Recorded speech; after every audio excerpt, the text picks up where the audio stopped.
Welcome to this explainer on the ancient Greek goddess Demeter. When most of us picture her, we usually see this benevolent, smiling figure draped in golden wheat looking over sunlit fields. We basically just think of her as the patron saint of farmers. But if we dig just a little bit deeper into the ancient sources, a completely different picture emerges. We're talking about a wildly complex, powerful, and honestly kind of terrifying figure. Today, we're looking at Demeter not just as the lady who gives us bread, but as a master of life, death, and the absolute laws of human civilization. So who actually held the real power over life and death in ancient Greece? We naturally assume the Olympian hierarchy was pretty set in stone, right? You've got Zeus sitting on the throne, hurling thunderbolts, calling all the shots. You've got Hades ruling the dead down below. But who held the ultimate trump card? Who could literally bring the entire world to its knees? Well, as we unpack the texts, from the Homeric hymns all the way to ancient Roman accounts, you're going to see that Demeter's power actually rivaled and in some ways completely bypassed the authority of the king of the gods himself. It's fascinating because her very name actually hints at these deep ancient origins. For the longest time, scholars broke down Demeter, or the Doric version Demeter, to simply mean Earth Mother, linking her to those older primal earth goddesses like Gaia. But there's another really interesting theory out there, championed by the British scholar Jane Ellen Harrison.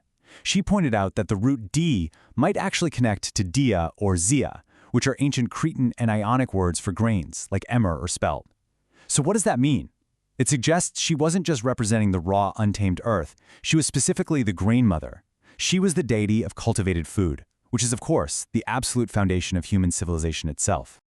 Section 1. The Goddess of Grain, Provider of Abundance. Let's start by looking at her in her most familiar, sunlit domain. As the goddess of grain, Demeter was worshipped in ways that literally touched every single meal an ancient Greek person ate. They gave her dozens of cult titles reflecting her role as the ultimate provider. She was Ceto, meaning she of the grain, and Chloe, the goddess of fresh green shoots in the spring. Over in Attica, she was known as Omnikomnia, the bringer of abundance, and they honored her by burning these special sacrificial cakes on her altars. Think about the harvest festival of first fruits, the Thalassia. Worshippers actually baked a specific Thalassian bread just for her. Basically, if you wanted your crops to survive and your family to eat, you prayed to Demeter. She was the absolute lifeblood of the community. Section 2. The Abduction of Persephone, a Myth of Grief. But you see, this sunlit world of agricultural abundance, it was incredibly fragile. And it was shattered by what is probably one of the most famous and traumatic hostage crises in all of mythology. The whole thing kicks off in a single day. Hades, with the secret backdoor permission of Zeus, bursts out of the underworld and kidnaps Demeter's daughter, Persephone. For 9 agonizing days, Demeter wanders the earth in blinding grief, carrying a torch, refusing to eat or bathe. And when the sun god Helios finally spills the beans and tells her the truth about Zeus's betrayal, she doesn't just get mad, she goes on strike. This triggers months of a deadly global famine, and the standoff only ends when Zeus is finally forced to intervene. But because Hades sneakily tricked Persephone into eating those pomegranate seeds, a permanent seasonal compromise has to be struck. She spends part of the year below in the dark and part of the year above in the light. Let's think about the stakes here for a second. During her strike, Demeter plunged the earth into a devastating famine. Nothing would grow. Mortals literally began to die off. The ancient texts are super explicit about this. She held the entire world hostage. And here's the genius of it. If humanity died out, there would be no one left to offer sacrifices to the Olympian gods. By simply crossing her arms and refusing to do her job, Demeter proved she could single-handedly wipe out humanity and starve the gods of their worship. Zeus had no choice but to back down. Now that, right there, is absolute power. Section 3. The Secret Mysteries, Rites of Life and Death. So this massive trauma, the loss of her daughter and her total descent into mourning, it didn't just create the seasons as we know them, it actually birthed some of the most profound, deeply secretive, and important religious rites in ancient Greece. First up, we have the Thesmophoria. This was a strictly women-only festival held every autumn. Here, Demeter was worshipped as Thesmophoros, which translates to the giver of customs or the legislator.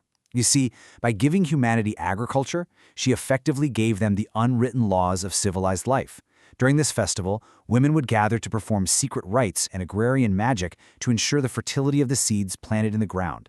It was this beautiful mirroring of Demeter's deep, deep connection to the cycle of life. But even more famous than that were the Eleusinian Mysteries. Rooted in traditions going all the way back to the Mycenaean period around 1400 BC, these secret rites were open to pretty much anyone. Men, women, slaves, even emperors. As long as you spoke Greek and hadn't, committed murder, you were in. At the core of this huge mystery was the reunion of Demeter and Persephone. It powerfully connected the life cycle of a plant, like a seed buried in the dark, cold earth only to sprout into new life, with the journey of the human soul. And the kicker? It promised to initiate something incredibly rare in Greek religion, a genuinely happy afterlife. This really perfectly illustrates the heavy spiritual weight of these rites. The ancient poet Pindar wrote of the initiates, saying, "Blessed is he who is seen before he goes under the earth, for he knows the end of life and knows also its divine beginning." So Demeter wasn't just guaranteeing that you'd have bread on the table tomorrow. Through her own immense suffering and her ultimate triumph over the underworld, she was offering people a literal roadmap to eternity. She was easing the ancient world's absolute terror of death. Section 4. The Darker Demeter, Goddess of the Underworld. But look, to offer a roadmap to the underworld, you've got to have a dark side, right? So let's peel back the curtain on the older, far more terrifying versions of Demeter that existed outside those sunny plains of Athens. To really get this, we have to understand the word chthonic. It basically relates to deities, spirits, and other beings that dwell under the earth. In the older, more rural pockets of Greece, Demeter was a heavily chthonic goddess. She was deeply, intimately tied to the cavernous depths where seeds are buried, and of course, where the dead are laid to rest.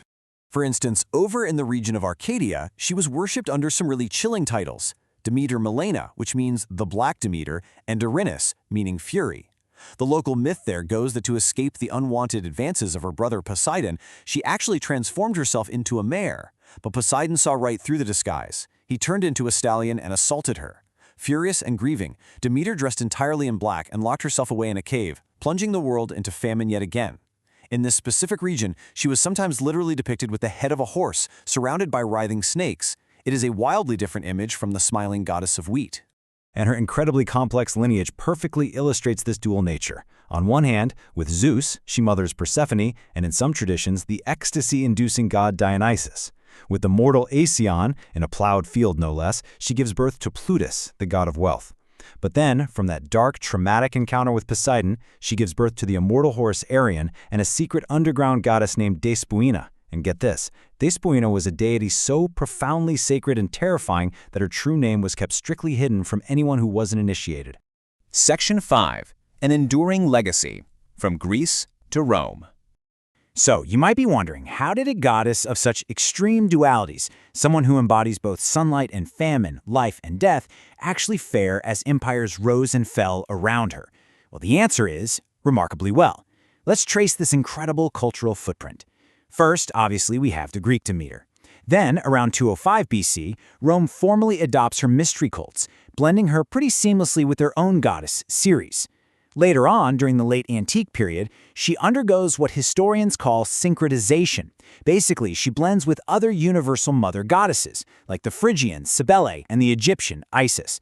And finally, her worship astonishingly manages to survive the total fall of paganism, morphing right into Christian folklore. The philosopher Apuleius actually perfectly captures her massive expansion during the Roman era. He writes from the perspective of this kind of ultimate universal mother goddess, saying, "The ancient Eleusinians call me Actian Ceres, and the Egyptians who excel in ancient learning honor me with the worship which is truly mine and call me by my true name, Queen Isis." Demeter's underlying identity as the mother of the universe was just so potent that she simply absorbed, or honestly was absorbed by, the greatest goddesses of the neighboring empires. But what you should really take away from all this is just how deeply her roots were planted in the soil of Greece. Long after the Roman Empire officially banned paganism, locals in Eleusis actually continued to worship a statue of her. They called her Saint Demeter. They fully believed this saint protected their crops, and they would regularly cover the statue in flowers to ensure the field stayed fertile.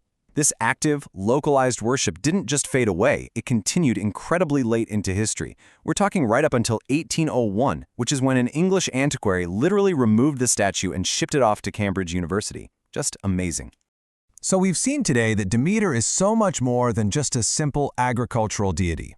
She is the terrifying famine, the fiercely grieving mother, the dark fury hiding in the cave, and, ultimately, the radiant promise of life after death. So I want to leave you with this one thought to ponder.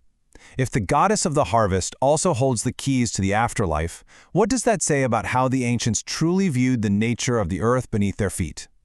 Thank you so much for exploring the deep, rich soil of this myth with me, in this explainer of Demeter's incredible legacy.